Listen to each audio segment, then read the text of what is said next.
जय हिंद दोस्तों, इग्नो वाला फौजी यूट्यूब चैनल में आपका स्वागत है। आज हम बात करेंगे बीपीएससी 132 भारतीय सरकार और राजनीति के जून 2025 के सोल्ड क्वेश्चन पेपर के बारे में। इसका हम कंप्लीट सॉल्यूशन देखेंगे, जो कि हमारा 100 मार्क्स का क्वेश्चन पेपर होने वाला है। 3 घंटे का आपको इसमें टाइम मिलेगा। इसमें आपको 2 ब्लॉक दिए जाएंगे, ब्लॉक ए और ब्लॉक बी, जिसमें 2 भाग हैं आपके, भाग 1 और भाग 2। हर भाग से आपको कम से कम 2 क्वेश्चन लेने हैं। टोटल आपको 5 क्वेश्चनों का आंसर देना है। एक क्वेश्चन का आपको 400 शब्द में आंसर देना है। एक क्वेश्चन आपका 20 मार्क्स का होगा। तो अगर आप भाग 1 से 2 क्वेश्चन करते हैं तो भाग 2 से आपको 3 क्वेश्चन करने होंगे। अगर भाग 1 से आप 3 क्वेश्चन करते हैं तो भाग 2 से आपको 2 क्वेश्चन करने होंगे। मतलब मिनिमम आपको 2 क्वेश्चन करने हैं, उससे कम नहीं कर सकते। अगर कम करोगे तो आपका क्वेश्चन छूट जाएगा। अगर क्या है, आप 3 से ज़्यादा नहीं कर सकते, क्योंकि एक से आप 4 अटैम्प्ट कर लो, दूसरे से 1 करोगे तो इनवैलिड माना जाएगा। एक से भाग से ओनली 3 ही वैलिड माने जाएंगे और दूसरे भाग से 2 वैलिड माने जाएंगे। तो इसमें आपके 8 क्वेश्चन दिए गए हैं, 10 क्वेश्चन आपको टोटल दिए गए हैं। 10 में से आपको 5 करने हैं। पहले भाग में आपके 5 क्वेश्चन है, दूसरे भाग में भी 5 क्वेश्चन है। तो ऐसे आपको क्वेश्चन पेपर रहेगा, जिसमें आपके 10 क्वेश्चन रहेंगे। इसको आपको सोल्व करना है। अगर आप चैनल पर नए हैं तो इग्नो वाला फौजी यूट्यूब चैनल को सब्सक्राइब कर लें। डिस्क्रिप्शन बॉक्स में दिए गए टेलीग्राम चैनल के लिंक को ज्वाइन कर लें, ताकि आपको लेटेस्ट अपडेट और स्टडी मटेरियल मिलता रहे। स्क्रीन पर दिए गए व्हाट्सएप नंबर पर मैसेज करके आप कोई भी स्टडी मटेरियल इग्नो के हेल्प गाइड वगैरह प्राप्त कर सकते हैं। अगर आपको इग्नो यूनिवर्सिटी से रिलेटेड कोई डाउट है, जैसे कि आपका असाइनमेंट, एग्जाम के रिगार्डिंग या किसी और चीज़ के रिगार्डिंग, तो आप स्क्रीन पर दिए गए व्हाट्सएप नंबर पर मैसेज करके भी इसे क्लियर कर सकते हैं। अब शुरुआत करते हैं वीडियो की। इसका पहला क्वेश्चन है, भारतीय राजनीतिक व्यवस्था के अध्ययन के प्रति उदारवादी दृष्टिकोण की संक्षेप में व्याख्या कीजिए। तो इस प्रश्न में आपसे पूछा गया है कि भारतीय राजनीतिक व्यवस्था के अध्ययन के प्रति उदारवादी दृष्टिकोण की व्याख्या करना। हमें बताना है कि उदारवादी विद्वान भारतीय राजनीति को किस प्रकार देखते हैं, किन तत्वों पर जोर देते हैं तथा समय के साथ इस दृष्टिकोण में क्या क्या परिवर्तन हुए हैं। तो ये हमारा क्वेश्चन है। इसका सबसे पहले हमें देखना होगा इंट्रोडक्शन, जिसे कि परिचय बोलते हैं। भारतीय राजनीतिक व्यवस्था के अध्ययन के प्रति उदारवादी दृष्टिकोण राजनीतिक का विश्लेषण, संवैधानिकता, व्यक्तिगत अधिकार, कानूनों के शासन और लोकतांत्रिक संस्थानों के चश्मे से करता है। तो इसमें क्या है, जो भारतीय राजनीतिक व्यवस्था है, इसका अध्ययन क्या है, उदारवादी दृष्टिकोण राजनीतिक का विश्लेषण किन अधिकारों पर करता है, संवैधानिकता, व्यक्तिगत अधिकार और कानूनों के शासन और लोकतांत्रिक संस्थाओं के आधार पर करता है। शास्त्रीय उदारवादी विचार में निहित इसने शुरू में भारत को पश्चिमी तर्ज पर एक संवैधानिक लोकतंत्र के रूप में माना, लेकिन तब से यह जाति, वर्ग और पहचान जैसी सामाजिक वास्तविकताओं को शामिल करने के लिए विकसित हुआ है। तो इसमें संविधान और संस्थानों पर जोर रहा है, जो कि क्या बताऊंगी इसके बारे में। उदारवादी विद्वान राज्य की औपचारिक संरचना पर ध्यान केंद्रित करते हैं। कैसे करते हैं, जो उदारवादी विद्वान है ना, राज्य की जो औपचारिक संरचना है उस पर कैसे ध्यान केंद्रित करते हैं। सर्वोच्च कानून के रूप में संविधान की केंद्रीयता को, संस्थानों का विश्लेषण करते हैं, जैसे कि संसद, कार्यपालिका और न्यायपालिका को, नियंत्रण और संतुलन तथा शक्तियों के प्रतिकरण पर महत्व देते हैं। फिर दूसरा इसमें क्या आता है, लोकतंत्र मूल्यों के प्रति प्रतिबद्धता को। तो लोकतंत्र मूल्य पर बल देता है। यह दृष्टिकोण व्यक्ति की स्वतंत्रता, समानता और नागरिक अधिकारों के सार्वभौमिक वयस्क मताधिकार और स्वतंत्र निष्पक्ष चुनाव को लोकतंत्र की आधारशिला को मानता है। तो ये इसकी लोकतंत्र मूल्य के प्रति प्रतिबद्धता है। फिर इसमें क्या है, कानून का शासन और कानूनी ढांचा कैसा होगा। तो उदारवादी विचारधारा के अनुसार शासन कानून के अनुसार ही चलना चाहिए। तो कोई भी शासन होगा वो क्या है, कानून के अनुसार चले। न्यायपालिका को संविधान का संरक्षक माना जाता है तथा न्यायिक समीक्षा के माध्यम से नागरिक अधिकारों की रक्षा की जाती है। तो ये हमारा कानून का शासन और कानूनी ढांचा है। फिर इसका क्या है, राजनीतिक विकास और आधुनिकीकरण पर ध्यान कैसे है। प्रारंभिक उदारवादी विद्वान थे ना, उन्होंने भारतीय राजनीति को राजनीतिक विकास, राष्ट्र निर्माण और आधुनिकीकरण की प्रक्रिया के रूप में देखा। उनका मानना था कि लोकतांत्रिक संस्थाएं सामाजिक प्रगति को बढ़ावा देती हैं। तो ये हमारे राजनीतिक विकास और आधुनिकीकरण पर ध्यान था, जिसमें क्या है, पारंपरिक आधुनिक राजनीतिक संरचनाओं की ओर से संक्रमण, राष्ट्रीय निर्माण और एकीकरण, लोकतांत्रिक संस्कृति और संस्थाओं का विकास देखते हैं। फिर हमारा इसमें 5वां आता है, व्यवहारवादी और अनुभव जन्य विश्लेषण की ओर बदलाव।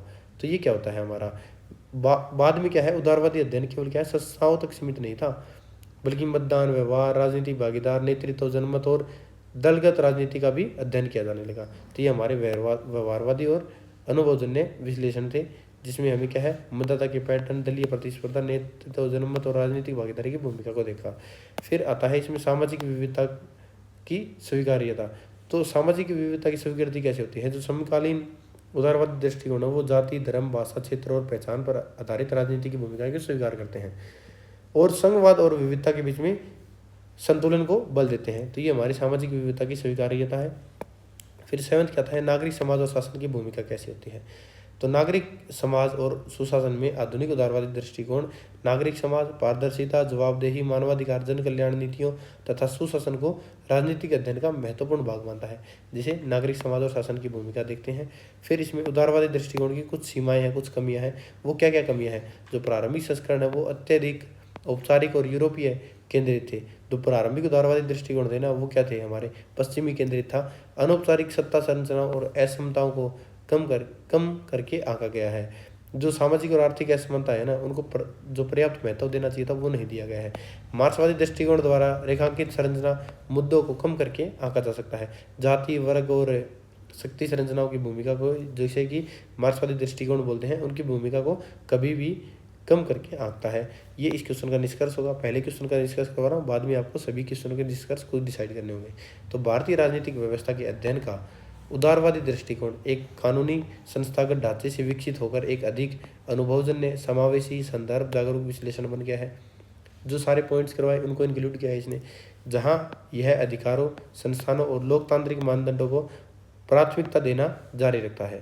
वहीं अब यह भारत की सामाजिक जटिलता को बेहतर ढंग से समाहित करता है, जिससे यह भारतीय राजनीति को समझने के लिए एक केंद्रीय लेकिन गैर विस्तृत चश्मा बन जाता है। तो ये हमारे इस क्वेश्चन का आंसर होगा, जिसका हमने निष्कर्ष के साथ इसको देखा है।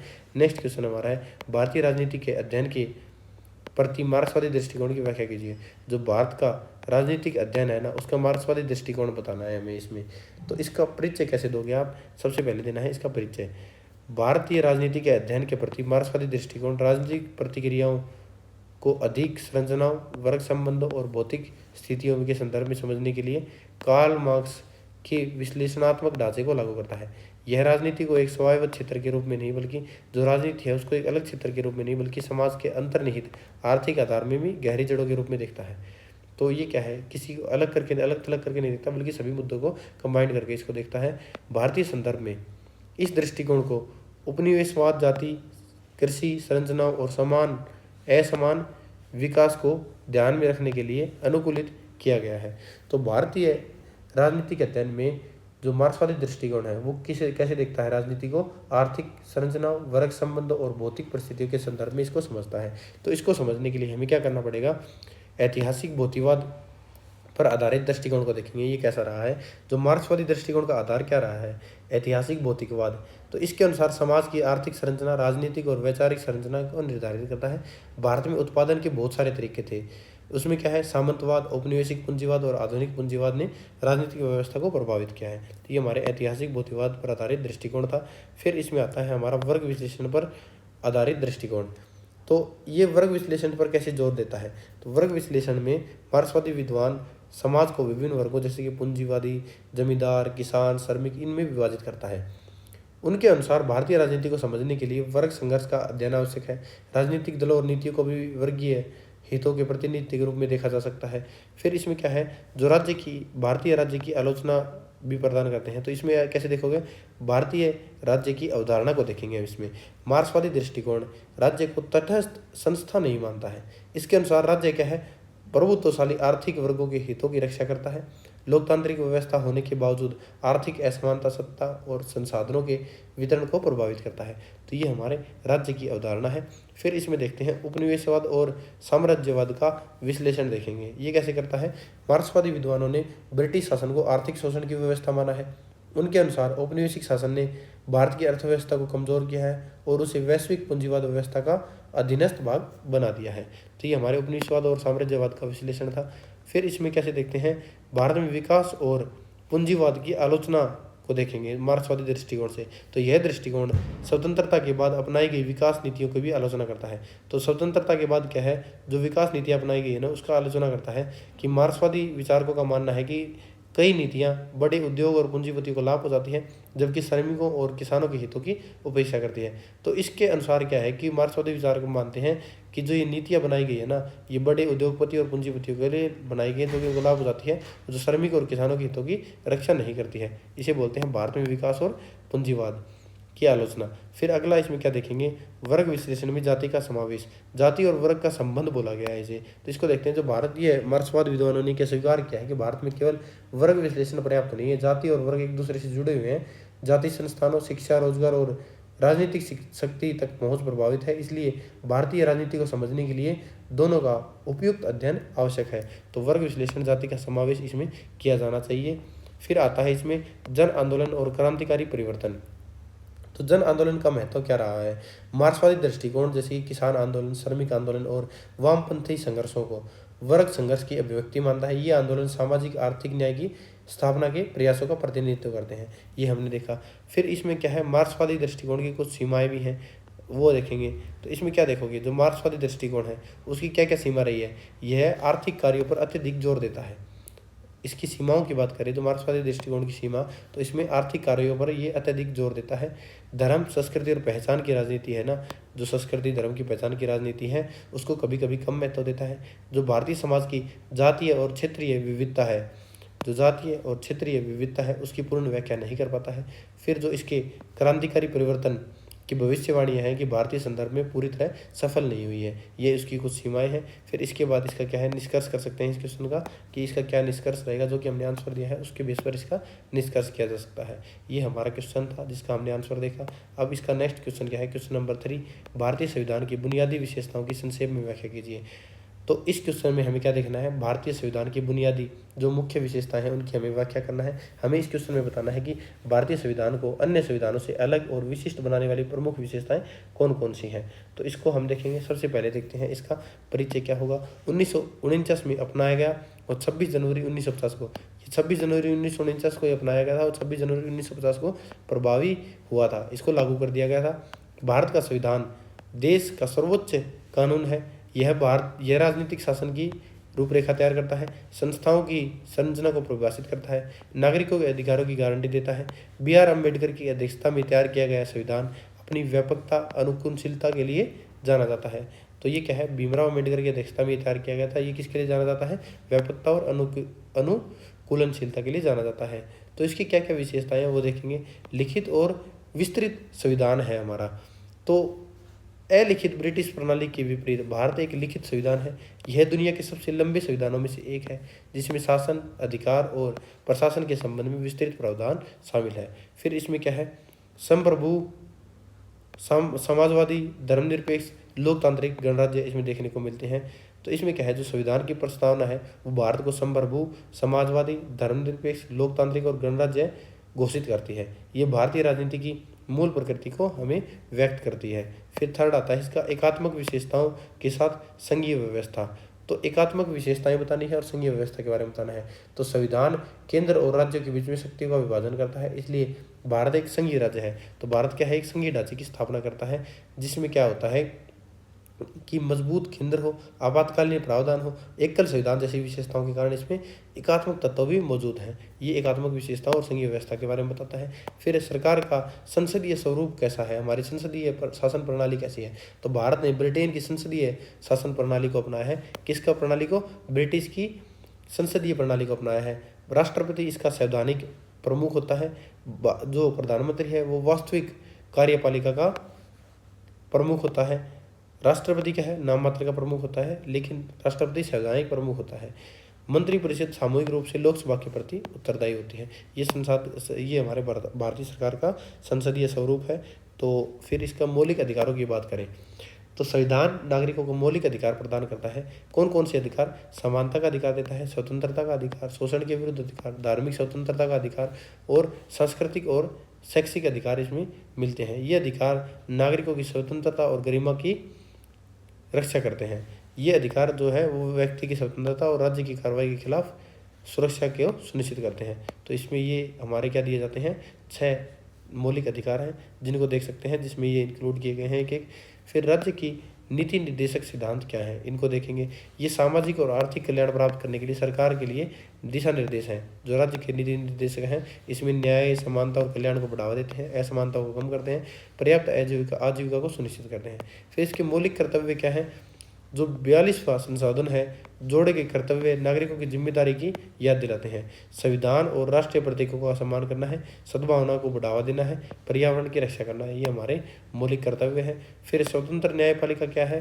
संविधान एक स्वतंत्र न्यायपालिका का प्रावधान करता है। शीर्ष पर हमारी सबसे बड़ी कौन सी है? सर्वोच्च न्यायालय है। उच्च न्यायालय और अधीनस्थ न्यायालय इसके अंदर आते हैं। असंवैधानिक कानूनों की जांच के लिए न्यायिक समीक्षा की शक्ति की जाती है। फिर सार्वभौमिक वयस्क मताधिकार भी दिया गया है। 18 वर्ष से अधिक आयु के सभी नागरिकों को वोट देने का अधिकार है, जो समान राजनीतिक भागीदारी को सुनिश्चित करता है। फिर हमारी एकल नागरिकता है। कुछ संघों के विपरीत भारतीय राष्ट्रीयता एकता को बढ़ावा देने के लिए एकल नागरिकता का प्रावधान है। आपातकालीन प्रावधान भी इसमें दिया गया है, जो संविधान में आपातकालीन प्रावधान शामिल किया गया, जिसमें राष्ट्रीय आपातकाल, राज्य आपातकाल, जिसमें राष्ट्रपति शासन लगा दिया जाता है। फिर वित्तीय आपातकाल की स्थिति में आपातकालीन का प्रावधान है। ये संकट के समय केंद्र को मजबूत करते हैं। फिर इसमें लचीलेपन और कठोरता को दिखाया गया है। संविधान कठोरता और लचीलेपन का मिश्रण है। कुछ प्रावधानों में आसानी से संशोधन किया जा सकता है, अन्य के लिए विशेष प्रक्रियाओं की आवश्यकता होती है। ये इस क्वेश्चन का निष्कर्ष है। इस क्वेश्चन के बेस पर हमने जो इस क्वेश्चन में आंसर में देखा, वही आपको निष्कर्ष में उतारना है, सेम डिटो करके। फिर नेक्स्ट क्वेश्चन हमारा है फोर्थ, संविधान में निहित मौलिक अधिकारों की मुख्य विशेषताओं का वर्णन कीजिए। तो मौलिक अधिकार भारतीय संवैधानिक ढांचे के मूलगत भाग हैं। संविधान के भाग 3 जो कि अनुच्छेद 12 से 35 में निहित है, ये मनमानी राज्य की कार्रवाई के खिलाफ व्यक्तियों की आवश्यकता, स्वतंत्रता और सुरक्षा की गारंटी देते हैं। तो जो अनुच्छेद 12 से 13 में दिया गया है वो क्या है? राज्य की मनमानी कार्रवाई के खिलाफ व्यक्तियों की स्वतंत्रता और उसके मौलिक अधिकार, उनकी सुरक्षा की हमें ये गारंटी देते हैं। तो जो संविधान में निहित है मौलिक अधिकार, उनकी मुख्य विशेषताओं की वो क्या है? हमें वर्णन करना है। तो ये अधिकार केवल कानूनी प्रावधान नहीं है, तो ये अधिकार हमें दिए गए हैं, ये ओनली क्या है? कानूनी प्रावधान नहीं है, बल्कि क्या है? लोकतंत्र, मानवीय गरिमा और कानून के शासन के लिए अभिन्न है। तो इस क्वेश्चन का ये परिचय था हमारा। फिर इसमें क्या है? वाद योग्य और परिवर्तनीय प्रकृति हमें देखने को मिलती है। इसमें क्या होता है कि जो मौलिक अधिकारों की सबसे मुख्य विशेषता होती है ना, कि ये न्यायालय द्वारा परिवर्तनीय है, जस्टिसेबल है। यदि किसी व्यक्ति के अधिकारों का उल्लंघन होता है तो वह सीधे तौर पर न्यायालय की शरण ले सकता है। सर्वोच्च न्यायालय और उच्च न्यायालय रिट जारी कर अधिकारों की रक्षा करता है। तो ये वाद योग्य और परिवर्तनीय प्रकृति का है। राज्य के विरुद्ध उपलब्ध है। जो मौलिक अधिकार है वो मुख्य रूप से राज्य के विरुद्ध लागू होते हैं। इनका उद्देश्य राज्य की मनमानी और शक्ति के दुरुपयोग को रोकना है, नागरिकों की स्वतंत्रता की रक्षा करनी है। ये हमारे राज्य के विरुद्ध उपलब्ध है। असीमित नहीं बल्कि सीमित है ये। तो ये पूर्णतः असीमित नहीं है। मौलिक अधिकार पूर्णतः निरंकुश नहीं है। संविधान राज्य को सार्वजनिक व्यवस्था, सुरक्षा, नैतिकता और राष्ट्रीय हित जो कि युक्ति संगत प्रतिबंध लगाने की अनुमति देता है। फिर हमारा इसमें फोर्थ आता है अधिकारों का, इसमें व्यापक दायरा दिया गया है। तो मौलिक अधिकार नागरिकों को अनेक प्रकार की स्वतंत्रता प्रदान करता है। तो ये हमारे 6 प्रकार के क्या है? मौलिक अधिकार हैं, जो हमने ऊपर वाले क्वेश्चन में भी पढ़े थे, इनको आप देख सकते हैं। फिर समानता और गैर भेदभाव। तो मौलिक अधिकार कानून के समक्ष समानता सुनिश्चित करता है तथा धर्म, जाति, लिंग, जन्म स्थान या वंश के आधार पर भेदभाव को निषिद्ध करता है, उसको नहीं मानता है भेदभाव को। अल्पसंख्यकों का संरक्षण करता है। ये अधिकार अल्पसंख्यकों को अपनी भाषा, संस्कृति, शिक्षा संस्थानों को सुरक्षित और विकसित करने का अधिकार प्रदान करता है, जिससे बहुलतावादी संस्कृति को बल मिलता है। फिर इसमें आता है गतिशील और विकसित होती प्रकृति। तो ये क्या है? हमारी जो मौलिक अधिकार है वो स्थिर नहीं है। न्यायपालिका की व्याख्याओं के माध्यम से इनका दायरा लगातार बढ़ गया है। उदाहरण के लिए बताएं तो निजता का अधिकार, शिक्षा का अधिकार और स्वच्छ पर्यावरण का अधिकार, जो कि जीवन और व्यक्तिगत स्वतंत्रता के अधिकार के अंतर्गत शामिल किया गया है। फिर इसमें 8वां आता है हमारा आपातकालीन के दौरान निलंबन हो गया। तो राष्ट्रीय आपातकालीन के कुछ मौलिक अधिकारों को सीमित या निलंबित किया जा सकता है। हालांकि इसमें क्या है? 44 जो संविधान संशोधन था 44वां, उसके बाद जीवन और व्यक्तिगत स्वतंत्रता से संबंधित अधिकारों की विशेष सुरक्षा प्रदान की गई है कि 44वें संविधान संशोधन के बाद व्यक्ति की स्वतंत्रता, उसके जो जीवन है उसकी अधिकार, उसको सुरक्षित रखा गया है। फिर इसमें सार्वभौमिक लेकिन कुछ अपवादों के साथ। कुछ मौलिक अधिकार सभी व्यक्ति को प्राप्त हैं, जबकि कुछ केवल भारतीय नागरिकों को ही उपलब्ध है। उदाहरण के लिए अभिव्यक्ति की स्वतंत्रता केवल नागरिकों को ही प्राप्त है। लोकतांत्रिक व्यवस्था का आधार है। जो मौलिक अधिकार है वो लोकतंत्र की हमारी नींव है। ये नागरिकों को अभिव्यक्ति, संगठन, भागीदारी और सरकार की आलोचना करने की स्वतंत्रता प्रदान करते हैं, जिससे लोकतंत्र शासन मजबूत होता है। ये हमने इसमें देखे मौलिक अधिकारों की जो मेन पॉइंट थे हमारे। इस क्वेश्चन के लगभग हमने सभी पॉइंट क्लियर कर लिए हैं। तो संविधान में निहित मौलिक अधिकारों की हमारी विशेषताएं थी, क्या क्या इसमें दिया गया है, क्या क्या हमारी विशेषताएं थी, इसके आधार पर आपको निष्कर्ष करना है कि इस क्वेश्चन का आंसर के बेस पर क्या निष्कर्ष होगा। फिर हमारा क्वेश्चन नंबर 5 है, एक पार्ट का आपको 200 वर्ड्स में आंसर देना है। पहले पार्ट में क्या दिया गया है, भारत की राष्ट्रपति की शक्तियाँ क्या है, भारत में न्यायपालिका को, इनको सबको हमें एक्सप्लेन करना है। तो सबसे पहले देखते हैं भारत के राष्ट्रपति की शक्तियाँ। तो इस प्रश्न में आपको भारत के राष्ट्रपति की शक्तियों का संक्षिप्त में वर्णन करने के लिए बोला गया है। ये हमारे राष्ट्रपति जी दिखाए गए हैं कि हमारे भारत के राष्ट्रपति है, राष्ट्रपति भवन वगैरह दिखाए, फोटो दिखाई गई है। तो भारत के राष्ट्रपति राज्य के संवैधानिक प्रमुख और शक्तियों का प्रमुख रूप से मंत्रिपरिषद की सहायता और सलाह पर करते हैं। तो भारत के राष्ट्रपति क्या है, राज्य के, हमारे राष्ट्र के संवैधानिक प्रमुख है। हमारे प्रमुख पहला व्यक्ति कौन माना जाता है, भारत के राष्ट्रपति, जो शक्तियों का प्रमुख मुख्य रूप से मंत्रिपरिषद की सहायता से और सलाह पर करते हैं। यह पद महत्वपूर्ण संवैधानिक कार्यों के साथ में औपचारिक अधिकार को जोड़ता है। तो ये हमारे इस क्वेश्चन का परिचय हो गया। इसकी कार्यकारी शक्तियाँ क्या है। अब राष्ट्रपति की कार्यकारी शक्तियों के बारे में बात की गई है। तो राष्ट्रपति प्रधानमंत्री, अन्य मंत्री और राज्यपाल और सर्वोच्च न्यायालय, उच्च न्यायालयों के न्यायाधीशों, प्रमुख संवैधानिक अधिकारियों की नियुक्ति करता है। तो ये क्या करता है, प्रधानमंत्री की, अन्य जो मंत्री हैं वो जो कि प्रधानमंत्री की सलाह पर, फिर राज्यपाल, सर्वोच्च न्यायालय का और उच्च न्यायालय के जो न्यायाधीश हैं उनके प्रमुख संवैधानिक अधिकारियों की नियुक्ति करता है। सभी कार्यकारी कार्रवाइयाँ राष्ट्रपति के नाम पर की जाती हैं। इसकी विधायी शक्तियों में क्या आता है, राष्ट्रपति लोकसभा का सत्र बुलाता है, सत्रवासान और उसे भंग कर सकता है। राष्ट्रपति की सहमति के बिना कोई विधेयक कानून नहीं बनता। राष्ट्रपति किसी गैर विधेयक को पुनर्विचार के लिए वापस भेज सकता है। तो राष्ट्रपति क्या कर सकता है, कोई विधेयक आया उसको गैर धन विधेयक को पुनर्विचार के लिए भेज सकता है। संसदीय अवकाश के दौरान अध्यादेश जारी करने की शक्ति महत्वपूर्ण होती है उनके पास। तो ये क्या है, जो संसदीय अवकाश होता है उस दौरान अध्यादेश जारी कर सकता है। फिर इसमें वित्तीय शक्ति आती है कुछ राष्ट्रपति के अधीन। तो वार्षिक बजट राष्ट्रपति की सिफारिश से पेश किया जाता है। धन विधेयक के लिए पूर्व स्वीकृति की आवश्यकता होती है। फिर इसकी कुछ न्यायिक शक्तियाँ हैं। वो न्यायिक शक्तियाँ क्या हैं, राष्ट्रपति अनुच्छेद 72 के तहत समाधान, दंड विराम और सजा को कम कर सकता है। तो न्यायिक शक्तियाँ क्या कर सकती हैं, राष्ट्रपति अनुच्छेद 72 के तहत समाधान, दंड विराम और सजा को कम कर सकता है। आपातकालीन शक्तियाँ क्या हैं, जो राष्ट्रपति निर्दिष्ट शर्तों के तहत राष्ट्रीय या राज्य वित्तीय आपातकाल घोषित कर सकता है। कुल मिलाकर राष्ट्रपति एक संवैधानिक संरक्षक के रूप में कार्य करता है, जो कि निरंतरता और लोकतांत्रिक मानदंडों का पालन सुनिश्चित करता है। तो ये हमने देखा इसमें राष्ट्रपति की शक्तियों के बारे में। दूसरा पार्ट इसमें क्या है, भारत में न्यायपालिका दी गई है। भारत में न्यायपालिका एक स्वतंत्र और एकीकृत संस्था है, एकीकृत प्रणाली है, जो कि संविधान की व्याख्या करती है, नागरिकों के अधिकारों की रक्षा करती है। यह कानून के शासन को बनाए रखने और नियंत्रण एवं संतुलन सुनिश्चित करने में केंद्रीय भूमिका निभाती है। तो ये हमारे भारत में न्यायपालिका का परिचय है। शीर्ष पर भारत का सर्वोच्च न्यायालय है, जिसके बाद में राज्य स्तर पर उच्च न्यायालय है और उसके नीचे अधीनस्थ न्यायालय आते हैं। यह एकीकृत संरचना कानून प्रणाली में एक रूपता को सुनिश्चित करती है। इसमें क्या क्या आते हैं, इसमें सबसे पहले आती है स्वतंत्रता। तो न्यायपालिका, कार्यपालिका और विधायिका को स्वतंत्र और जिसे निश्चित कार्यकाल, सुरक्षित वेतन और केवल महाभियोग द्वारा हटाए जैसे प्रावधानों के माध्यम से सुरक्षित किया गया है। तो न्यायपालिका को स्वतंत्र रखा गया है। न्यायिक समीक्षा क्या है, अदालतें यह सुनिश्चित करने के लिए कानूनों और कार्यकारी कार्रवाइयों की जांच कर सकती है कि वे संविधान के अनुरूप है या नहीं। तो वे न्यायिक समीक्षा भी कर सकते हैं। मौलिक अधिकारों का संरक्षण कर सकते हैं।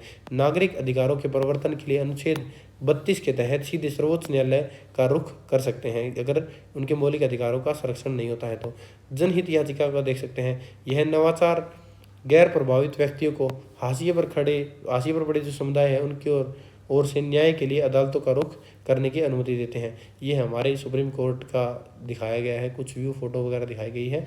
इसकी व्याख्यात्मक भूमिका क्या है, न्यायपालिका कानूनों और संविधान की व्याख्या करती है। तो न्यायपालिका क्या करती है, संविधान की व्याख्या करती है, उन्हें बदलती सामाजिक जरूरतों के अनुकूल बनाती है। देरी और लंबित मामलों जैसी चुनौतियों के बावजूद, तो ये क्या करते हैं, देरी और जो लंबित मामले हैं इनकी चुनौतियों के बावजूद भारतीय न्यायपालिका लोकतंत्र का एक आधार स्तंभ बनी हुई है। तो भारतीय न्यायपालिका है वो लोकतंत्र हमारे भारत का आधार है, उसका स्तंभ है, जो न्याय, समानता और संवैधानिक सर्वोच्चता को सुनिश्चित करती है। तो ये हमारा क्वेश्चन है जिसमें क्या है कि भारतीय न्यायपालिका संविधान की संरक्षक है और नागरिकों के अधिकारों की रक्षक है, जो कि न्यायिक समीक्षा, स्वतंत्र और मौलिक अधिकारों की सुरक्षा के माध्यम से यह लोकतंत्र को मजबूत बनाती है। तो ये इस क्वेश्चन का हमारा आंसर हो जाएगा।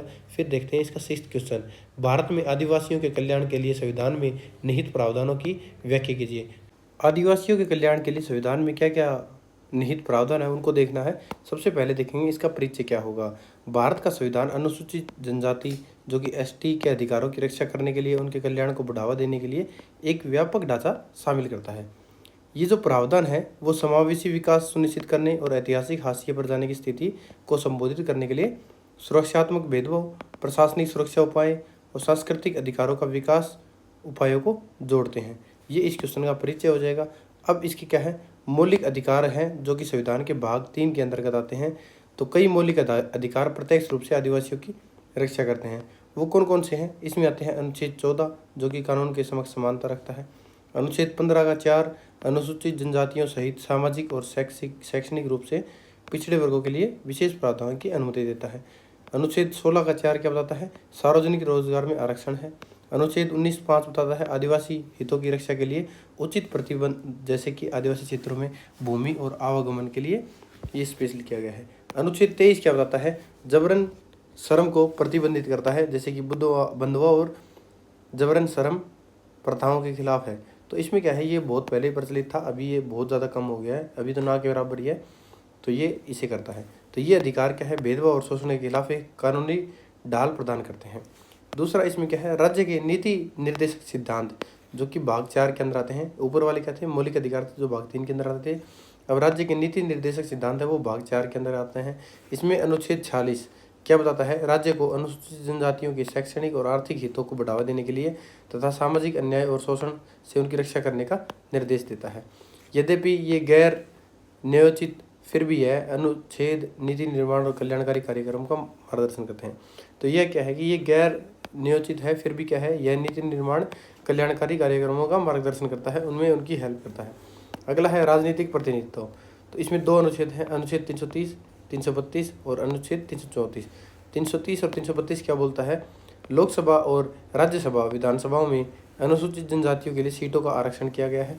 अनुच्छेद 334 के तहत ऐसे आरक्षणों का जारी रहना समय समय पर विस्तारित है। यह राजनीतिक आवाज़ और भागीदारी को सुनिश्चित करता है। अब इसमें आता है 5वीं अनुसूची, अनुसूचित क्षेत्रों का प्रशासन अधिकांश आदिवासी बहुल क्षेत्रों पर लागू होता है। तो ये 5वीं अनुसूची है, चौथी हमने ऊपर देख ली थी जो कि नीति निर्माण के अंदर आती है। अब देखते हैं इसमें 5वीं अनुसूची जो कि अनुसूचित क्षेत्रों का प्रशासन है, अधिकांश आदिवासी बहुल क्षेत्रों पर लागू होती है। अनुसूचित क्षेत्रों की घोषणा करते हैं, भूमि हस्तांतरण को विनियमित करने और शोषण को रोकने और कानूनों को अनुकूलित करने के लिए राज्यपाल की विशेष शक्तियाँ दी गई हैं। कल्याण और उन्नति पर सलाह देने के लिए जनजातीय सलाहकार परिषद। 5वीं अनुसूची सुरक्षात्मक निरीक्षण के साथ प्रशासनिक स्वायत्तता प्रदान करती है। तो ये हमारा 5वीं अनुसूची के अंतर्गत आता है। फिर आता है इसमें 6ठी अनुसूची, उत्तर पूर्व के में स्वायत्त परिषदें हैं। ये क्या है, असम, मेघालय, त्रिपुरा, मिजोरम के कुछ आदिवासी क्षेत्रों पर ये लागू होती है। इसमें स्वायत्त जिला और क्षेत्रीय परिषदों की स्थापना की जाती है। भूमि जंगलों जो कि आरक्षित जंगलों को छोड़कर है, प्रथागत कानूनों, स्थानीय कराधान और ग्राम प्रशासन की शक्तियाँ इन्हें दी गई है। आदिवासी स्वशासन और सांस्कृतिक संरक्षण को इसे बढ़ावा मिलता है। तो ये 6 का क्या है, शैक्षणिक और आर्थिक सुरक्षा उपाय प्रदान करते हैं। इसमें क्या है, अनुच्छेद 275(1) के तहत जनजातीय कल्याण के लिए संघ से राज्यों को सहायता अनुदान दिया जाता है। शैक्षणिक संसाधनों जो सरकारी नौकरियों में है उनमें आरक्षण है, जो भी पढ़ाई लिखाई है या जो नौकरियां हैं सरकारी नौकरियां उनमें आरक्षण दिया गया है। अनुसूचित जनजाति के लिए छात्रों के लिए क्या है, विशेष छात्रवृत्तियां हैं, छात्रावास रहने के लिए है, लक्षित योजनाएं डिसाइड की गई हैं। फिर ये उपाय क्या है, समता निर्माण और सामाजिक आर्थिक उत्थान में लक्ष्य रखते हैं। 7वां आता है राष्ट्रीय आयोग और सुरक्षा तंत्र। तो ये क्या होता है कि इसमें अनुच्छेद 338(a) के तहत राष्ट्रीय अनुसूचित जनजाति आयोग की स्थापना करता है ये, जिसमें सुरक्षा उपायों की निगरानी करना, शिकायतों की जांच करना, योजना और विकास पर सलाह देना होता है। यह आयोग एक संस्थागत प्रहरी के रूप में कार्य करता है। फिर इसमें आता है भूमि और संसाधनों का संरक्षण। ये क्या होता है कि संवैधानिक प्रावधानों द्वारा सक्षम राज्य कानून और गैर आदिवासियों को आदिवासी भूमि के हस्तांतरण को प्रतिबंधित करता है। इसमें क्या होता है, जो आदिवासियों की भूमि है उसको वो क्या करता है, गैर आदिवासियों को हस्तांतरित करने में नियंत्रण लगाता है। जो इनके वन, जल, प्राकृतिक जितने भी संसाधन हैं उनको पारंपरिक अधिकारों की उनकी रक्षा पर जोर देता है। विस्थापन और शोषण को रोकने का प्रयास करता है। ये इसमें विशेष है भूमि और संस्थानों के संरक्षण में। फिर आता है विकेंद्रीकरण और स्थानीय शासन। इसमें क्या होता है, जो कि पंचायत, अनुसूचित क्षेत्रों तक विस्तार, जो कि अधिनियम 1996 के तहत जिसे पैसा बोला जाता है, PASA बोला जाता है, अनुसूचित क्षेत्रों में ग्राम सभाओं को सशक्त बनाता है। इसमें क्या करता है, वो लघु वन उपज पर नियंत्रण करता है, भूमि अधिग्रहण और पुनर्वास में परामर्श करता है, स्थानीय संसाधनों का प्रबंधन करता है। यह जनजातीय क्षेत्रों में जमीनी स्तर के लोकतंत्र को मजबूत बनाता है। तो ये हमारे विकेंद्रीकरण और स्थानीय शासन के बारे में बताता है कि इन्हें कैसे आरक्षण प्रदान करता है, कैसे इनसे मतलब रक्षा करता है। सांस्कृतिक और सामाजिक संरक्षण प्रदान करता है। विशिष्ट संस्कृति, भाषा, परंपराओं का ये संरक्षण करेगा। प्रथागत कानूनों और प्रथाओं की मान्यताओं, जो कि विशेष रूप से 6ठी अनुसूची है, उसके तहत ये प्रावधान विकास के साथ साथ सांस्कृतिक स्वायत्तता को सुनिश्चित करता है। जो अभी तक हमने पढ़ा उसके हिसाब से इसका निष्कर्ष करना है कि भारत में जनजातीय कल्याण के लिए संवैधानिक योजना बहुआयामी है, जो अधिकारों, प्रतिनिधित्व, प्रशासनिक स्वायत्तता और लक्षित विकास को जोड़ती है। यहाँ यह ढांचा मजबूत है, वहीं प्रभावी कार्यान्वयन विशेष रूप से भूमि अधिकारों, विस्थापन और सेवाओं तक पहुंच के क्षेत्रों में अनुसूचित जनजातियों के लिए समावेशी और न्यायसंगत विकास के लक्ष्य को प्राप्त करने के लिए महत्वपूर्ण बना हुआ है। ये हमारे क्वेश्चन 6 का आंसर हो जाएगा। नेक्स्ट क्वेश्चन है हमारा क्वेश्चन नंबर 7। इसमें क्या है, भारत में लिंग आधारित, जेंडर आधारित, जिसे लिंग आधारित उसको जेंडर आधारित बोलते हैं इंग्लिश में, आंदोलनों की प्रकृति और प्रभाव का वर्णन कीजिए। इसमें आपको सबसे पहले इसका परिचय देखना है। भारत में लिंग आधारित आंदोलनों में महिला और अन्य हाशिए पर पड़े लैंगिक समूहों द्वारा सामना किए जाने वाले पितृसत्ता, भेदभाव और असमानता को चुनौती देने के उद्देश्य से किए गए सामूहिक प्रयास है। तो मतलब कई लोग इकट्ठे मिलकर संगठन या सामूहिक प्रयास द्वारा पितृसत्ता, भेदभाव और असमानता को चुनौती दी जाती है। किस द्वारा? लिंग आधारित आंदोलन, जैसे कि महिला और अन्य हाशिए पर पड़े लैंगिक लोगों द्वारा। ये आंदोलन समय के साथ विकसित हुए हैं और उन्होंने सामाजिक, कानूनी, राजनीतिक संरचनाओं को महत्वपूर्ण स्वरूप प्रदान किया है। तो ये आंदोलन क्या है, समय समय के साथ चेंज हुए हैं। ये क्या है, स्वतंत्रता से पहले चलते और स्वतंत्रता के बाद तक ये अभी तक चल रहे हैं। इनका रूप चेंज होता गया है, उनकी प्रकृति विविध है, उनका प्रभाव परिवर्तनशीलकारी और निरंतर दोनों रहा है। तो ये हमारे दिसंबर 2025 के क्वेश्चन पेपर में भी आ चुका है, इसमें ये फिर रिपीट हुआ है। तो इसमें देखते हैं कि इनकी प्रकृति कैसी रही है। तो भारत में लिंग आधारित आंदोलनों की प्रकृति कैसी रही है, इसमें सबसे पहले देखने को मिला है हमें सुधारवादी प्रकृति देखने को मिली है। तो सुधारवादी प्रकृति में क्या देखने को मिला है, जो ऐतिहासिक ये रूप से स्थापित है। 19वीं शताब्दी की शुरुआती में सुधार आंदोलन हुआ, जिसका नेतृत्व किसने किया था? राजा राम मोहन राय जी ने किया था और ईश्वर चंद्र विद्यासागर जैसे आंकड़ों ने किया था, जिसमें सती प्रथा, विधवा पुनर्विवाह, महिला शिक्षा का प्रसार, बाल विवाह के विरोध में। तो ये हमारी सुधारवादी प्रकृति के आंदोलन थे जो कि हमें देखने को मिले। फिर दूसरा हमारा आता है इसमें अधिकार आधारित एवं मुद्दा केंद्रित, जिसे क्या है, मुद्दा आधारित और अधिकार उन्मुख बोलते हैं। तो आधुनिक आंदोलन महिलाओं और लैंगिक अल्पसंख्यकों के अधिकारों पर केंद्रित है, जिसमें घरेलू हिंसा, यौन उत्पीड़न, समान वेतन, प्रजनन अधिकार, LGBTQ अधिकार दिए गए हैं। तो ये है यौन हिंसा के खिलाफ आंदोलन है। उदाहरण के लिए 2012 में दिल्ली के मामले में विरोध प्रदर्शन हुआ था, यह इस प्रकृति को दर्शाता है। तो ये दूसरा हमारा क्या हो जाएगा, भारत में लिंग आधारित आंदोलन की प्रकृति है। फिर तीसरे पे क्या है, इसमें विविध और परस्पर विभागीय, जिसे क्या है, इंटरसेक्शनल। तो ये क्या होता है, विविध और अंतर विभागीय है। इंटरसेक्शनल में ये आंदोलन मानते हैं कि लिंग असमानता जाति, वर्ग, धर्म और क्षेत्रीय असमानताओं से जुड़ी है। दलित महिला आंदोलन, आदिवासी महिलाओं के आंदोलन, अल्पसंख्यक महिलाओं के अधिकार आंदोलन, ये इसके अंदर आते हैं। और जो अगला है हमारा, इसमें विकेंद्रीकृत और जमीनी स्तर पर उन्मुख आंदोलन। तो विकेंद्रीकृत तो जमीनी स्तर की क्या है, जैसे स्वयं सहायता समूह हो गया, ये हो गए। फिर हमारे गैर सरकारी संगठन हो गए, फिर स्थानीय महिला संगठन हो गया, ये इसके अंदर आते हैं। सोशल मीडिया पर आधारित अभियान है, ये इसके अंदर आता है, जिसमें विकेंद्रीकरण और जमीनी स्तर से जुड़े आंदोलन आते हैं। फिर इसमें देखने को मिलता है सुधारवादी और परिवर्तनकारी दोनों। तो कुछ आंदोलन कानूनी सुधारों की मांग करते हैं, जबकि कुछ सामाजिक संरचना और पितृसत्तात्मक में व्यापक परिवर्तन चाहते हैं। तो इसे बोलते हैं सुधारवादी और परिवर्तनकारी दोनों टाइप के आंदोलन। फिर हमें देखने को मिलते हैं लिंग आधारित आंदोलनों का प्रभाव क्या पड़ा, उन प्रभावों को देखेंगे। सबसे पहला प्रभाव है कानूनी और संस्थागत क्षेत्र में सुधार। तो इन आंदोलन हुए थे, इनके परिणाम स्वरूप क्या है, महत्वपूर्ण कानून बने, जैसे कि 2005 में घरेलू हिंसा से महिलाओं का संरक्षण अधिनियम 2005। फिर दूसरा क्या बना, 2013 में क्या बना था, कार्यस्थल पर यौन उत्पीड़न अधिनियम 2013 इसके अंदर आता है। फिर आता है चौथा हमारा बलात्कार संबंधी कानूनों में कठोर अधिनियम, ये भी 2013 में आता है। तो ये क्या है, कानूनी और संस्थागत क्षेत्र में लिंग आधारित आंदोलनों का प्रभाव है। दूसरा इसमें क्या देखने को मिला, बढ़ती हुई जागरूकता और सामाजिक परिवर्तन। तो इसमें सामाजिक जागरूकता में वृद्धि हुई है। लैंगिक हिंसा सार्वजनिक विमर्श का विषय बनी हुई है। महिलाओं के अधिकारों के प्रति समाज में संवेदनशीलता बढ़ी है। इसमें एक बीच में कैंपेन चला था, आपको अगर याद हो तो, मी टू। क्या है, महिलाओं के साथ जो कार्य क्षेत्र है वहाँ पर भेदभाव होता था, उनका शोषण होता था, तो वो किस किस के साथ हुआ था, उन्होंने एक ट्रेंड चलाया था कि मी टू मेरे साथ भी है, मेरे साथ। तो इसमें बड़े बड़े सेलिब्रिटी बहुत सारे देशों से इसमें उभर कर आए थे। फिर आता है इसमें राजनीतिक भागीदारी। ये क्या होता है, राजनीतिक सशक्तिकरण भी इसे बोल सकते हैं। तो पंचायती राज संस्थाओं में महिलाओं के लिए आरक्षण किया गया है। निर्णय निर्माण प्रक्रिया में महिलाओं की बढ़ती भागीदारी है। नेतृत्व की भूमिका है वो महिलाओं की उपस्थिति में वृद्धि करती है।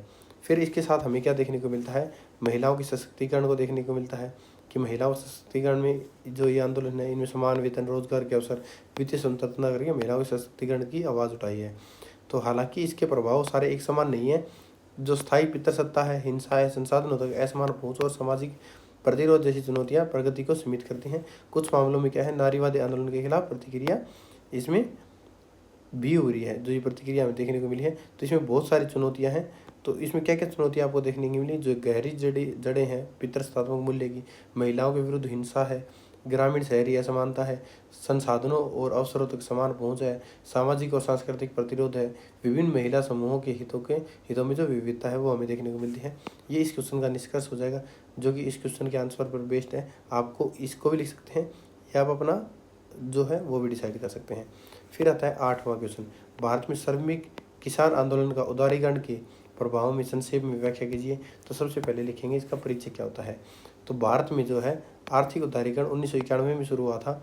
उसमें भारत 1991 में विमुद्रीकरण, निजीकरण, वैश्विक अर्थव्यवस्था के साथ एकीकरण शामिल था। जहां इसने विकास को गति दी है, विकास को गति दी है, बाजारों का विस्तार किया है। वहीं इससे श्रम संबंधों और कृषि संरचनाओं को भी पुनर्गठित किया गया है, जिससे श्रमिकों, किसानों के आंदोलनों की प्रकृति, रणनीतियों, परिणामों को नया रूप मिला है। तो ये इस क्वेश्चन का हमारा परिचय हो जाएगा। तो भारत में जो श्रमिक है, किसान आंदोलन पर उदारीकरण के प्रभाव देखने हैं, तो इसमें क्या क्या प्रभाव पड़े हैं वो देखते हैं। तो श्रमिक आंदोलनों पर क्या प्रभाव पड़े हैं, सबसे पहले श्रमिक आंदोलनों पर उदारीकरण का प्रभाव देखेंगे। तो इसमें पहला प्रभाव क्या पड़ा है, रोजगार का अनौपचारिकरण, इसे आप बोल सकते हैं अनौपचारिकरण और नौकरी की असुरक्षा। तो इसमें क्या है, जो अनुबंध है जिसे आप कॉन्ट्रैक्ट बोलते हो, और अस्थायी, और फिर जो गिग रोजगार है उसमें वृद्धि हो गई थी। स्थायी नौकरियां हैं उसमें कमी आ गई थी। जो श्रमिकों की नौकरी सुरक्षा क्या है, कमज़ोर हो गई थी। ये अनौपचारिकरण और नौकरी में असुरक्षा आ गई थी। फिर ट्रेड यूनियन की ताकत में गिरावट आ गई थी। निजीकरण और विनिवेश के कारण सार्वजनिक क्षेत्र में रोजगार घट गया था। श्रमिक संगठनों की सदस्य कम हो गई थी। बड़े पैमाने पर हड़ताल के स्थान पर स्थानीय मुद्दों पर आधारित आंदोलन बढ़ गए थे। फिर थर्ड है वेतन दबाव और लचीलापन व्यवस्था। तो श्रम बाजार में क्या है, लचीलापन आ गया था। आउटसोर्सिंग और उप अनुबंध व्यवस्था बढ़ गई थी। वेतन वृद्धि सीमित हुई, क्या वेतन वृद्धि बहुत नाम मात्र की होती थी, तथा जो कार्य परिस्थितियाँ वो अधिक हमारी असुरक्षित बन गई थी। तो ये वेतन दबाव और लचीलापन देखने को मिला था। फिर लामबंदी के बढ़ते रूप क्या देखने को मिले हमें, इसमें जो नए क्षेत्र है जो कि आईटी सेवाएं, रसद हैं, इसका उदय, जहाँ संघीकरण कठिन है। प्लेटफॉर्म श्रमिकों के जो समूह है वो कानून और वकालत नेटवर्क का उद्भव हो गया था। जो लंबे समय तक चलने वाली हड़तालों की वजह क्या होते हैं, सार्वजनिक अभियान चल पड़े थे, मुकदमेबाजी और गठबंधनों का अधिक उपयोग हुआ था। फिर इसमें क्या हुआ था, विधायी परिवर्तन हमें देखने को मिले थे, जिसमें श्रम संहिताओं में समेकन का विरोध किया गया था। श्रम संहिता कौन है, वेतन, औद्योगिक संबंध, सामाजिक सुरक्षा, व्यावसायिक सुरक्षा और स्वास्थ्य आते हैं। इसमें चिंताएं हैं जैसे कि हायर एंड फायर, रखने और निकालने। ये क्या है, इसमें बहुत सारी चिंताएं आ गई थी कि या तो रखो या निकाल दो, कि आसान सीमाएं रखी गई थी, हड़तालों पर सीमाएं, यूनियनों का अनुपालन का बोझ किया गया था। यानी जो भी हड़ताल वगैरह कर रहा था उनको फायर कर दे रहे थे, उनको ये अधिकार नहीं दिया गया था। तो ये श्रमिकों पर बहुत ज़्यादा प्रभाव पड़ रहे थे।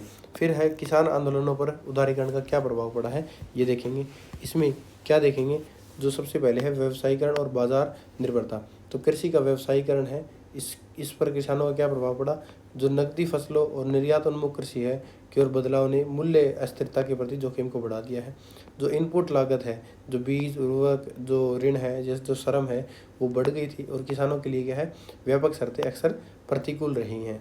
ये हमेशा से पुराने इतिहास से चलता आ रहा है कि किसान हमेशा घाटे में ही रहा है, चाहे वो कुछ हो, क्योंकि उसका खर्चा और जो उसकी बचत है उसमें कोई नहीं है, उसमें उसकी मजदूरी भी नहीं बचती है। ऐसे ही रियल में आज के दिन कंडीशन है।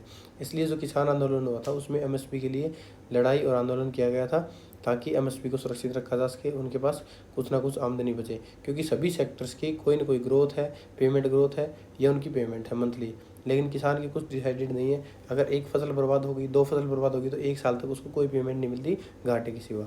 अगला है इसमें ऋणग्रस्तता और कृषि संकट। ये क्या होता है? इसमें उत्पादन लागत में वृद्धि हुई है, उत्पादन में जो लागत होती है वो वृद्धि हो गई, जो ऋण का बोझ है वो और ज़्यादा बढ़ गया है, कई क्षेत्रों में किसान संकट गहरा गया है। तो इसमें क्या है कि जो ऋण है, जो उन्होंने कर्जा लिया था वो नहीं चुका पाएंगे, क्योंकि आमदनी नहीं है तो चुकाएंगे कहाँ से? और जो कृषि संकट हमें देखने को मिल गया है। फिर अगला है इसमें नीति सुधार और प्रतियोगिता। जो कृषि नीतियों के विरुद्ध आंदोलन चले थे, जैसे कि हमारा एमएसपी है, जिसे क्या है, न्यूनतम समर्थन मूल्य बोलते हैं, सब्सिडी और कृषि जो सुधारों के मुद्दे हैं वो प्रमुख बने थे। हाल के किसान आंदोलन ने राष्ट्रीय स्तर पर व्यापक समर्थन प्राप्त किया था। जो अभी लेटेस्ट हमारा किसान आंदोलन हुआ था वो नेशनल लेवल पर बहुत समर्थन प्राप्त किया था, नेशनल और इंटरनेशनल, क्योंकि मीडिया ने इस मुद्दे को नहीं उठाया, सरकार इसको दबाना चाहती थी, लेकिन ये मैटर इतना बड़ा था कि इसको दबाया नहीं गया, सोशल मीडिया के थ्रू इसको हाईलाइट किया गया, इसको दबाने की भी कोशिश की, लेकिन सरकार इसमें कामयाब नहीं रही। फिर आंदोलन का विविधीकरण, ये क्या होता है? तो जो छोटे किसान हैं, बटाई मजदूर है, भूमिहीन मजदूर है, जो क्षेत्रीय किसान है, वो जो संगठन थे वे भी इस आंदोलन में शामिल हो गए थे। भूमि अधिग्रहण, जल अधिकार और पर्यावरण मुद्दे भी आपस में आंदोलन का हिस्सा बन गए थे। तो उसे बोलते हैं आंदोलन का विविधीकरण। फिर आता है इसमें संगठनात्मक रणनीतियाँ। ये क्या होती है? नई संगठनात्मक रणनीतियाँ देखने को मिली। राष्ट्रीय स्तर के किसान मंचों और गठबंधनों का गठन हुआ। मीडिया, न्यायालय और नीति निर्माताओं के साथ इसका संवाद बढ़ा। क्या है, बार बार जो किसान आंदोलन था उसमें हमें देखने को मिला था कि न्यायालय और नीति निर्माताओं के साथ ये संवाद बहुत ज़्यादा बढ़ गया था। फिर थर्ड आता है इसमें अभिसरण प्रवृत्तियाँ, जो कि ये क्या होती है? जो श्रमिक और किसान आंदोलन में क्या है, समान प्रवृत्तियाँ क्या थी? जो वर्ग व्यापी से मुद्दा विशिष्ट लामबंदी की ओर बढ़ गया था। तो इसमें क्या देखने को मिला था कि जो वर्ग व्यापी मुद्दा है वो विशिष्ट लामबंदी की ओर बढ़ गया था, जैसे कि श्रमिक और किसान दोनों तेजी से ठोस मांगे, जो कि वेतन, एमएसपी, सामाजिक सुरक्षा के इर्द गिर्द संगठित हो रहे थे। जो गठबंधन की राजनीति है, जैसे कि सौदेबाजी की शक्ति बढ़ाने के लिए क्षेत्रों के बीच में गठबंधन है। कानूनी संस्थागत जुड़ाव देखने को मिले, जो सड़क प्रदर्शनों के साथ साथ कानूनी रूप से भी जुड़ गए थे। क्षेत्रीयकरण भी हुआ इसमें, क्योंकि जो आंदोलन अक्सर विशिष्ट राज्य, वस्तुओं, उद्योगों पर केंद्रित होते थे। इसके कुछ सकारात्मक प्रभाव भी पड़े हैं। तो सकारात्मक प्रभाव क्या पड़े हैं? नए आर्थिक क्षेत्रों में रोजगार के अवसर बढ़ गए थे। किसानों के लिए कुछ बाजारों तक बेहतर पहुंच बन गई थी। डिजिटल माध्यम से संगठन और जनसंपर्क आसान हो गया था। फिर नए नेतृत्व और संगठनात्मक मॉडल इसमें विकसित हो गए थे। ये इसके कुछ क्या है, सकारात्मक प्रभाव है।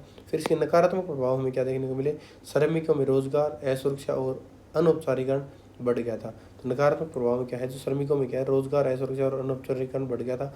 किसानों की बाजार पर निर्भरता और ऋणग्रस्तता से वृद्धि हो गई थी। ट्रेड यूनियन और जो सामूहिक सौदेबाजी की शक्ति है वो कमजोर हो गई थी। जो सामाजिक और क्षेत्रीय असमानता इसमें वृद्धि हो गई थी। तो क्षेत्रीय और सामाजिक समूह में असमानता की बढ़ गई थी। ये हमारा इस क्वेश्चन का निष्कर्ष होगा। ये जो क्वेश्चन देखा है हमने, ये इसका आंसर है। इसके आधार पर आपको इसका निष्कर्ष डिसाइड करना होगा। आप इसको देखकर भी लिख सकते हैं या फिर आप अपने हिसाब से भी इसका निष्कर्ष डिसाइड कर सकते हैं। अगला क्वेश्चन है क्वेश्चन नंबर 9। भारत में धर्मनिरपेक्षता पर चल रही बहस के मुख्य तर्क क्या है? तो भारत में क्या है, धर्मनिरपेक्षता पर एक बहस चल रही है, उसका मुख्य तर्क क्या दोगे आप? आपके हिसाब से आपको आंसर देना है। तो भारत में धर्मनिरपेक्षता पर बहस जटिल और बहुआयामी है, जो देश की धार्मिक विविधता, ऐतिहासिक अनुभव और संवैधानिक ढांचे द्वारा आकार लेती है। पश्चिमी मॉडल के विपरीत भारतीय धर्मनिरपेक्षता का तात्पर्य क्या है? धर्म और राज्य के बीच में सख्त अलगाव से नहीं है, बल्कि यह सभी धर्मों के लिए समान सम्मान पर जोर देती है। इस विशिष्ट दृष्टिकोण ने कई बहसों और विभिन्न व्याख्याओं को जन्म दिया है। तो ये इस क्वेश्चन का परिचय हुआ। तो इसमें क्या क्या तर्क दे सकते हैं आप? सबसे पहला है धर्मनिरपेक्षता का पश्चिमी बनाम भारतीय मॉडल। तो ये क्या है, पश्चिमी बनाम भारतीय धर्मनिरपेक्षता क्या है? तो इसमें अगर आप बताओगे तो जो धर्मनिरपेक्षता पर सबसे महत्वपूर्ण बहस है इसकी मॉडल को लेकर है। तो इसमें मॉडल क्या क्या देखने को मिलता है? पहला मॉडल है इसमें पश्चिमी मॉडल। पश्चिमी मॉडल राज्य और धर्म के पूर्ण पृथक्करण पर आधारित है। भारतीय मॉडल की बात करें तो इसमें जो भारतीय मॉडल है वो सभी धर्मों के प्रति समान पर आधारित है कि सभी समानता और सुधार निश्चित करता है। ये हमारे धर्मनिरपेक्षता पर पश्चिमी बनाम भारतीय मॉडल हम देखते हैं। फिर है हमारा समान समान बनाम तटस्थता। ये क्या होता है? एक पक्ष का मत है कि सभी राज्य सभी धर्मों के साथ समान व्यवहार करें और तथा सामाजिक सुधार हेतु हस्तक्षेप करें। दूसरा पक्ष मानता है कि राज्य को धर्म के मामले में पूरी तरह दूर और तटस्थ रहना चाहिए। तो दूसरा पक्ष क्या मानता है कि राज्य को धर्म के मामलों में पूरी तरह दूर और तटस्थ रहना चाहिए। यही बहस धार्मिक संस्थाओं के प्रबंधन और सरकारी सहायता जैसे मुद्दों में दिखाई देती है। फिर थर्ड आता है इसमें अल्पसंख्यक बनाम बहुसंख्यक चिंताएं। ये क्या होती है? धर्मनिरपेक्षता पर बहस का एक पहलू क्या है? अल्पसंख्यकों की सुरक्षा है। कुछ लोगों के अनुसार भारतीय धर्मनिरपेक्षता ने अल्पसंख्यक तुष्टिकरण को बढ़ावा दे दिया है। तो कुछ लोगों का तर्क क्या है? भारतीय धर्मनिरपेक्षता ने अल्पसंख्यक तुष्टिकरण को बढ़ावा दिया है। और कई लोगों का मत इसमें क्या है कि जो विविध समाज में अल्पसंख्यकों के अधिकारों की रक्षा है वो लोकतंत्र और समानता के लिए आवश्यक है। तो ये दूसरे अन्य व्यक्तियों का तर्क है। फिर अगला इसमें क्या है? जो समान नागरिक संहिता बनाम व्यक्तिगत कानून हमें क्या देखने को मिलते हैं? तो समान नागरिक संहिता जिसे क्या बोलते हैं? यूसीसी भी बोलते हैं। और इसमें व्यक्तिगत कानून क्या है? तो इसमें अगर बात करोगे तो समान नागरिक संहिता का प्रश्न भारत में धर्मनिरपेक्षता के सबसे चर्चित पहलुओं में से एक है। तो सबसे विवादास्पद मुद्दों में से एक यही मुद्दा है, यूसीसी और व्यक्तिगत कानून। इसमें बात करें तो जो समान नागरिक संहिता के पक्ष में क्या क्या तर्क दिए हैं? सभी नागरिकों के लिए कानून समान है। लैंगिक न्याय, इसमें क्या है कि जो लैंगिक न्याय और राष्ट्रीय एकता को बढ़ावा देंगे। संविधान के समानता सिद्धांत का पालन करेंगे। और इसके विरोध में क्या तर्क है कि धार्मिक स्वतंत्रता, सांस्कृतिक पहचान को खतरा है, अल्पसंख्यक समुदाय की विशिष्ट परंपराओं पर प्रभाव पड़ा है। तो यह वह समानता और सांस्कृतिक बहुलता के बीच में संतुलन पर प्रश्न उठाती है। फिर हमारा पांचवा आता है धर्मनिरपेक्षता और राज्य का हस्तक्षेप क्या है। तो धार्मिक मामलों में राज्य के हस्तक्षेप देखेंगे, जैसे कि मंदिर प्रवेश, अस्पृश्यता उन्मूलन। तो सामाजिक सुधारों में राज्य का हस्तक्षेप कई लोगों द्वारा ये आवश्यक माना जाता है। आलोचकों का मत है कि चयनात्मक हस्तक्षेप धर्मनिरपेक्षता की निष्पक्षता को प्रभावित करता है। तो ये धर्मनिरपेक्षता में राज्य का हस्तक्षेप है। इसमें आलोचकों का मत भी है, जो हमारे कुछ बेसिक मुद्दे हैं वो भी दिखाए गए हैं। आलोचकों का मत है कि जो चयनात्मक हस्तक्षेप है धर्मनिरपेक्षता की निष्पक्षता को प्रभावित करता है। फिर हमारा इसमें सिक्स्थ आ जाता है धार्मिक राजनीति का उदय। तो ये क्या होता है? धार्मिक राजनीति, जैसे कि धर्म और राजनीति का संबंध क्या है, ये बताना है हमें। हाल ही के जो दशकों में धर्म आधारित राजनीति के बढ़ते प्रभाव ने धर्मनिरपेक्षता की बहस को तीव्र कर दिया है। इसमें कुछ लोगों का तर्क, कुछ विद्वानों का तर्क क्या है कि धर्मनिरपेक्ष मूल्य के लिए चुनौती मानते हैं। दूसरा दावा क्या है? राजनीतिक लाभ के लिए धर्मनिरपेक्षता का दुरुपयोग किया गया है। तो ये है धर्म और राजनीति का संबंध या धार्मिक राजनीति का उदय मान सकते हैं। तो भारत में धर्मनिरपेक्षता के भविष्य के बारे में सवालों को जन्म दिया है। फिर हमारा अगला आता है इसमें मूल्य बनाम अभ्यास के रूप में धर्मनिरपेक्षता। तो ये क्या है? एक संवैधानिक आदर्श के रूप में धर्मनिरपेक्षता और एक व्यवहारिक कार्यान्वयन के बीच में एक अंतर है। जहाँ संविधान धर्मनिरपेक्षता की गारंटी देता है, वहीं इसका अनुप्रयोग अक्सर राजनीतिक इच्छाशक्ति और सामाजिक स्थितियों पर निर्भर करता है, जिससे विसंगतियाँ पैदा होती हैं। तो ये इसका निष्कर्ष होगा हमारे क्वेश्चन का, जो कि आपने आंसर दिया है उसके बेस पर। फिर नेक्स्ट क्वेश्चन हमारा है क्वेश्चन नंबर 10। इसमें क्या है? दो पार्ट दिए गए हैं आपको, ए और बी। एक को आपको 200 वर्ड्स में लिखना है। तो भारत में बहुदलीय व्यवस्था, ये हम दिसंबर 2025 के गेस्ट पेपर जो हमारा क्वेश्चन पेपर था उसमें भी कर चुके हैं। दूसरा है भारत में सांप्रदायिकता। तो एक बार दोनों को दोबारा देख लेते हैं, क्योंकि सभी क्वेश्चन करने जरूरी हैं। 1 मिनट, आप 5-10 मिनट में कुछ नहीं होता है। तो सबसे पहला है भारत में बहुदलीय व्यवस्था। तो बहुदलीय व्यवस्था में क्या है? भारत में बहुत सारे दल हैं जो कि राजनीतिक चुनाव में हिस्सा लेते हैं, सरकार बनाते हैं और शासन करते हैं। तो भारत में बहुदलीय व्यवस्था लोकतांत्रिक शासन की एक महत्वपूर्ण विशेषता है। इस व्यवस्था में अनेक राजनीतिक दल राष्ट्रीय, राज्य तथा क्षेत्रीय स्तर पर चुनाव में भाग लेते हैं और सत्ता प्राप्त करने के लिए प्रतिस्पर्धा करते हैं। भारत जैसे विविधतापूर्ण समाज में जहां भाषा, धर्म, जाति और क्षेत्रीय पहचानें महत्वपूर्ण है, बहुदलीय व्यवस्था विभिन्न समूहों को राजनीतिक प्रतिनिधित्व प्रदान करता है। तो भारत में राष्ट्रीय दलों के साथ साथ भी क्षेत्रीय दल भी महत्वपूर्ण भूमिका निभाते हैं। क्षेत्रीय दल स्थानीय समस्याओं, सांस्कृतिक पहचान और क्षेत्रीय विकास से जुड़े मुद्दों को राष्ट्रीय राजनीति में स्थान दिलाते हैं। इससे लोकतांत्रिक अधिक समावेशी और प्रतिनिधित्व बना रहता है। जो फिर इसमें हमारा क्या आएगा? जो बहुदलीय व्यवस्था है, इसको एक्सप्लेन कर दिया क्या होता है। फिर इसकी एक खासियत होती है कि इसमें गठबंधन की राजनीति होती है। जो बहुदलीय व्यवस्था का एक प्रमुख परिणाम क्या है? गठबंधन की राजनीति। जब एक दल को स्पष्ट बहुमत प्राप्त नहीं होता ना, तब जो दो दल या विभिन्न दल मिलकर इसमें क्या है, गठबंधन की सरकार बनाते हैं। इससे सहमति जो आधारित शासन है उसको बढ़ावा मिलता है, किंतु कभी कभी राजनीतिक अस्थिरता और निर्णय लेने में संबंध में विलम्ब हो जाती है। तो ये इस व्यवस्था के प्रमुख लाभ भी हैं और हानियां भी हैं। लाभ ये हैं कि विविध हितों का प्रतिनिधित्व करते हैं, सत्ता पर नियंत्रण रहता है, राजनीतिक प्रतिस्पर्धा और लोकतांत्रिक जवाबदेही हो जाती है। वहीं दल बदल, अवसरवादी गठबंधन, पहचान आधारित राजनीतिक विखंडन जैसी चुनौतियाँ इसमें देखने को मिलती हैं। तो ये हमारा क्या है, इसके नुकसान हैं। तो ये था हमारा इसमें देखा कि बहुदलीय व्यवस्था हमने देखी हमारे में। नेक्स्ट क्वेश्चन है भारत में सांप्रदायिकता। इसे भी हमें 200 शब्दों में लिखना है। तो भारत में सांप्रदायिकता से तात्पर्य ऐसी विचारधारा से है जो दूसरों के मुकाबले किसी विशेष धार्मिक समुदाय के हितों को बढ़ावा देती है। तो सांप्रदायिकता से तात्पर्य क्या हो गया, ऐसी विचारधारा जो दूसरों के मुकाबले किसी विशेष धर्म समुदाय के हितों को बढ़ावा देती है, जिससे अक्सर संघर्ष और विभाजन होता है। यह तब उभरती है जब धार्मिक पहचान राजनीति और सामाजिक लामबंदी का प्राथमिक आधार बन जाती है। तो ऐतिहासिक रूप से देखें तो औपनिवेशिक काल के दौरान सांप्रदायिकता तिरोह हुई है। तो औपनिवेशिक काल के दौरान क्या सांप्रदायिकता बढ़ गई थी। विशेष रूप से ब्रिटिश ने क्या किया था, फूट और राजगृह की नीतियों के तहत इसने बाद में 1997 में भारत के विभाजन में योगदान दिया था। तो भारत में विभाजन का कारण क्या है, सांप्रदायिकता एक कारण, मुख्य कारण था। स्वतंत्र भारत में सांप्रदायिक तनाव, दंगों और राजनीतिक ध्रुवीकरण के रूप में प्रकट होना जारी है। तो भारत में अभी भी ये जारी है। आज के दिन जो राजनीति है वो सबसे ज़्यादा इसमें अहम रोल निभा रही है, क्योंकि उनको अपनी राजनीति चमकानी है। अपनी राजनीति चमकाने के लिए वो क्या कर रहे हैं, लोगों को धर्म और जाति के नाम पर बांट रहे हैं, जिससे सांप्रदायिकता बढ़ रही है और देश में जो अखंडता, एकता है उसको नुकसान हो रहा है। सांप्रदायिकता के कई आयाम हैं, जैसे कि धार्मिक असहिष्णुता, राजनीतिक हेरफेर और सामाजिक पूर्वाग्रह में देखने को मिलता है। तो राजनीतिक अभिनेता कभी कभी चुनावी समर्थन हासिल करने के लिए धार्मिक भावनाओं को फायदा उठाते हैं, और जो लोकतांत्रिक मूल्य और राष्ट्रीय एकता को कमजोर करता है। क्योंकि कोई भी हो, राजनीतिक अपना फायदा उठाने के लिए अगर इस चीज़ का फायदा उठाएंगे तो देश में एकता की कमजोरी हो जाएगी। देश में क्या है, एकता की कमी होगी, सभी धर्मों में फिर वो समानता नहीं रहेगी, भेदभाव होने लग जाएगा। इसके परिणाम बहुत गंभीर हैं, जैसे कि हिंसा, जान माल का नुकसान, समुदाय के बीच में अविश्वास और धर्म निरपेक्षता का कमजोर हो जाता है। यह सामाजिक सद्भाव को बाधित करता है और आर्थिक और सामाजिक विकास में बाधा डालता है। सांप्रदायिकता का मुकाबला करने के लिए, इसको रोकने के लिए, इसका मुकाबला करने के लिए भारत एक क्या है, धर्मनिरपेक्ष ढांचे का पालन करता है। तो भारत क्या एक धर्मनिरपेक्ष देश है जो सभी धर्मों के लिए सम्मान सुनिश्चित करता है। सांप्रदायिक तनाव को कम करने के लिए कानून उपाय, सहिष्णुता को बढ़ावा देने वाली शिक्षा और अंतर धार्मिक संवाद आवश्यक है।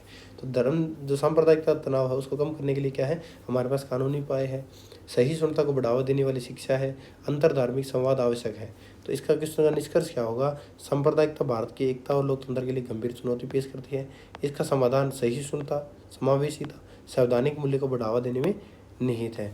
तो ये हमें देखने को मिलता है। सांप्रदायिकता के कारण हिंसा होती है, जिसके कारण लोग क्या है, आंदोलन करते हैं, हिंसा करते हैं, जिसके कारण बस जला दी जाती है। तो ये हमारा क्वेश्चन पेपर था, जिसको हमने कंप्लीट इसका सॉल्यूशन देख लिया है। इसकी 10 के 10 क्वेश्चन पेपर सोल्व करा दिए हैं। आपको अगर कोई भी इसमें प्रॉब्लम आई, कहीं दिक्कत आई हो, आपको कोई इसमें सुधार की आवश्यकता है कि हमें ऐसे समझ में नहीं आ रहा, आपको ऐसे समझाइए, तो मैं आपको वैसे समझाता हूँ। कमेंट बॉक्स में कमेंट करके बताइएगा कि आपको इसमें क्या सुधार की आवश्यकता है। आपको किसी और सब्जेक्ट पर वीडियो चाहिए तो इसकी वीडियो बताइए कि मेरे को इस सब्जेक्ट पर वन शॉट वीडियो चाहिए, इसकी हमें प्रीवियस ईयर के शॉर्ट क्वेश्चन पेपर चाहिए। तो जैसी वीडियो चाहिए वैसे आपकी रिक्वायरमेंट बता सकते हैं। तो आप कमेंट बॉक्स में जो भी आपको उचित लगे वो आप कमेंट बॉक्स में कमेंट करके बता सकते हैं, जो कि हमारी वीडियो के इम्प्रूवमेंट में और आपकी रिक्वायरमेंट को पूरा करने में हेल्प करेंगे।